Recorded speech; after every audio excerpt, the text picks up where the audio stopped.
Hello, I'm Daniela, and welcome to the July prompt of Stitch With Me in 2026. Down below in the description are all the previous videos, including how I attach the pages to the spine to get a head start on creating our book.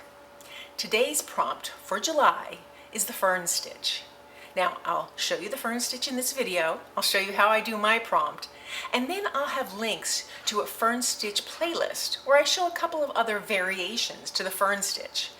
The variations are so simple. The videos are very brief. They just show the stitch. Now, after you complete your prompt, please be sure to post in our Facebook group. Last month, our Facebook group was filled with so many beautiful prompts. The blanket stitch, it was just overwhelmingly wonderful.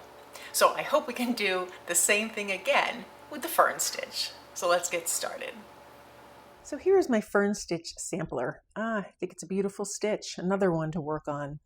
I did it mostly in greens so it would resemble a fern, but you don't have to go that route.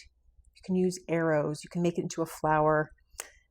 It's kind of fun. And then you have, of course, the ferns, the fiddlehead, and the others. I like using it to make a leaf shape and a circle. Or you can just use it between borders, say on a crazy quilt, or just a piece of stitching. It's a beautiful stitch. Let me show you how to do the stitch, and then I'll show you my version of the page. I have some ideas where I can use this.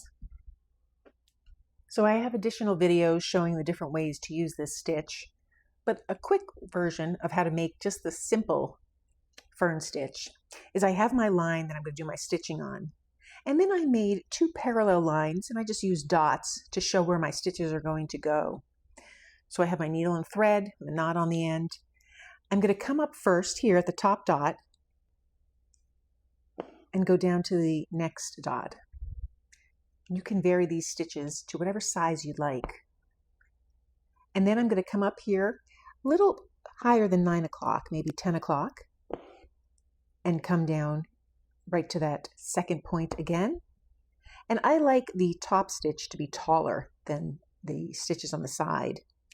And I'll do the same thing on this side with my other dot that I added. Now this is for a straight fern stitch.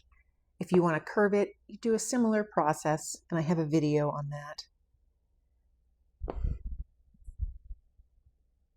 Then I come up for the next stitch. I basically start all over. I like my dot to be higher than my stitch, and I come down on either side.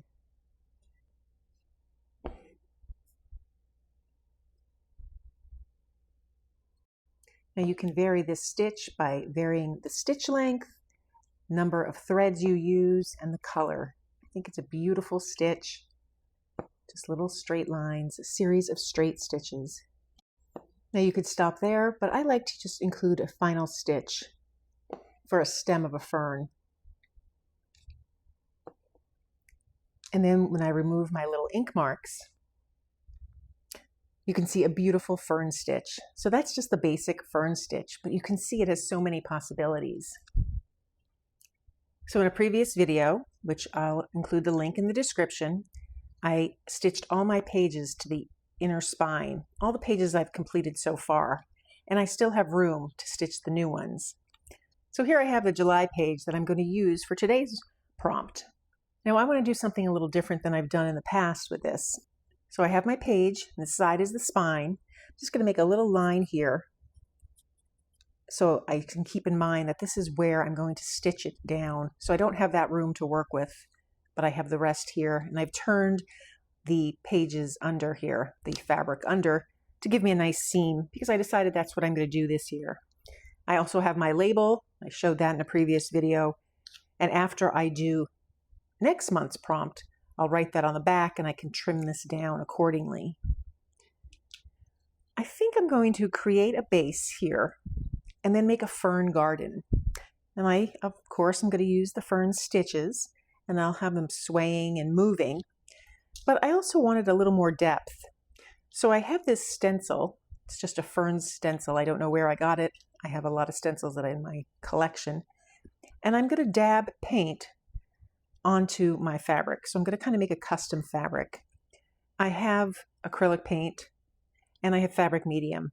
It's not necessary that I use this fabric medium because I don't plan on laundering this page.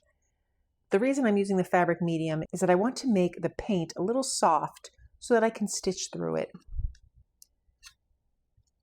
So I will get started with that. So I have my paper plate with my paint on it, my fabric medium. The instructions for this say to add a 2-to-1 ratio, twice as much paint as fabric medium. So I'm going to eyeball it. Again, I'm not concerned about this being perfect. And then I'll just combine it using this little makeup sponge as my applicator because I want to treat this stencil very gingerly. I don't need a lot of paint on the end of my applicator here. And so now I'm going to take my stencil, I'll start with one here, hold it down, and just dab. I want a really subtle effect.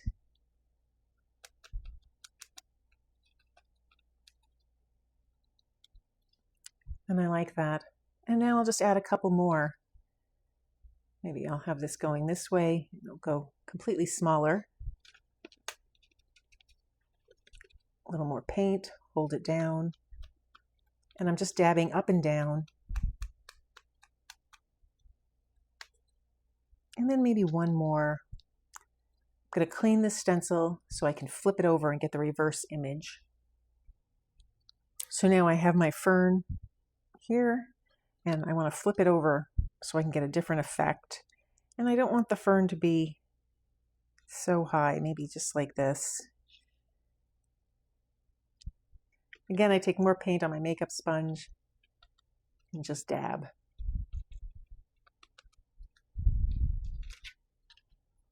So I have a little bit of a background there. I think I'll take this and just add a little bit more, a few more, just very lightly with the paint. Just kind of a hint in the background of more ferns. Great. So now I need to let that dry. So now that I've given this time to dry, the instructions say heat set with an iron for 30 seconds and then you're ready to go. So I have my piece here and I have my fabric that's going to kind of be the base of this fern forest.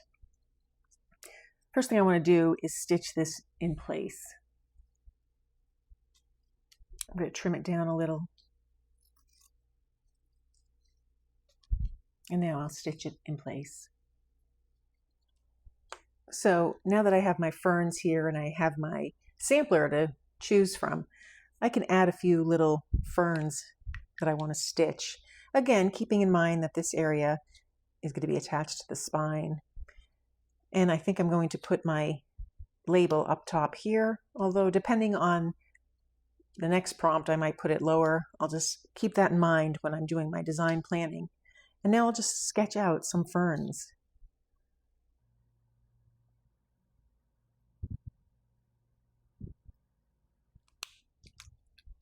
And so I have some sketches here, and I'll just choose some colors. And because I want to stick with the colors of my book, I have some non-greens that I'm going to use. So I'll start with this orange thread. I think I'll start right here on this one. I'll start right at the top.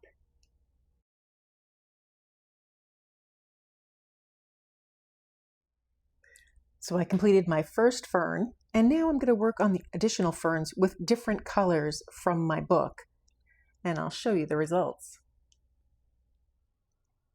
And so here I completed adding the ferns. My favorite one is this one. You can barely see it on camera. It blends right into the background. And then I added a few little slow stitches just to add a little more interest to the piece. And so then when I have my label put on in a couple of months, it'll really come together. So that's the fern stitch for July. So that's how I completed the fern stitch. I can't believe we're in July. The year is coming to a close. In a few months, I'll have some videos on working on the cover, the front and the back. And I think that will be helpful in completing our book at year end. If you found this video helpful, please give it a thumbs up and be sure to subscribe. Thank you for joining me today.